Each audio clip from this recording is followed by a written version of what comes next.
Hey guys, welcome back to my poetry and literature channel. I am so glad to see you. It's been such a long time since I uploaded anything to this channel, but I've got some exciting content planned for you and I hope you enjoy it as much as I already do. When I was thinking about how to put life back into this channel and sharing poetry with you, I thought what better poetry to read than poetry that we all loved at some point, and that is children's poetry. We read so much poetry when we're learning how to speak our language, and then specifically in English, the next thing we read is Shakespeare, and there's so much dissonance between Dr. Seuss and Shakespeare. It's no wonder we're trained out of our love of poetry. I'm a firm believer that everyone has a poem or poet that they like, and if they don't, they just haven't found it yet. Today, we are going to be reading from this very well-loved book of mine. I'm kind of afraid of the day when the cover falls off, but until then, I will be using it so much. As you can see, I've planned a lot from this book and I can't wait to share it with you. But as I was flipping through, I noticed that there was a lot of Robert Louis Stevenson. So I figured, why not start with some Robert Louis Stevenson?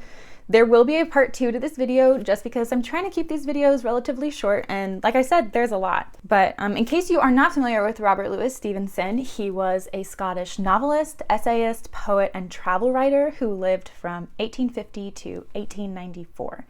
If you haven't read these works, you've undoubtedly heard of them. He's most well known for Treasure Island, A Strange Case of Dr. Jekyll and Mr. Hyde, Kidnapped, and A Child's Garden of Verses.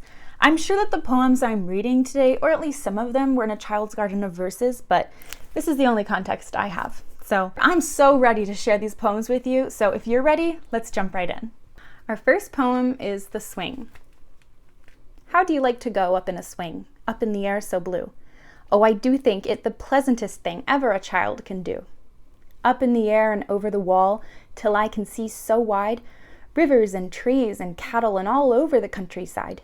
Till I look down on the garden green, down on the roof so brown, up in the air I go flying again, up in the air and down. I loved this one growing up because I thought the illustrations were so beautiful. I don't know how well you can see that on the camera, but I loved staring at this because it was just so transportive. Our next poem is A Good Play.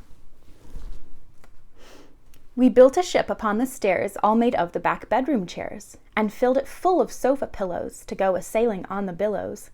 We took a saw and several nails, and water in the nursery pails. And Tom said, let us also take an apple and a slice of cake, which was enough for Tom and me to go a-sailing on till tea. We sailed along for days and days, and had the very best of plays. But Tom fell out and hurt his knee, so there was no one left but me.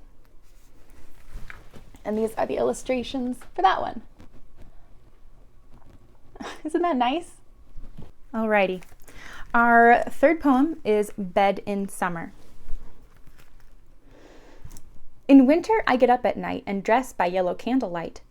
In summer, quite the other way. I have to go to bed by day. I have to go to bed and see the birds still hopping on the tree, or hear the grown-up people's feet still going past me in the street. And does it not seem hard to you when all the sky is clear and blue, and I should so much like to play, to have to go to bed by day? I love this illustration of this little boy talking to his mom, campaigning for him to stay up later, as all children are wont to do.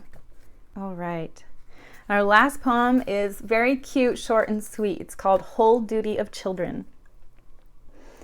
A child should always say what's true, and speak when he is spoken to, and behave mannerly at table, at least as far as he is able.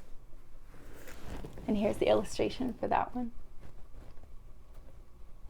That is it for today. Next time for Robert Louis Stevenson, we will be reading Autumn Fires, The Cow, and My Shadow. All right, I'll see you next time. Thanks so much for joining me.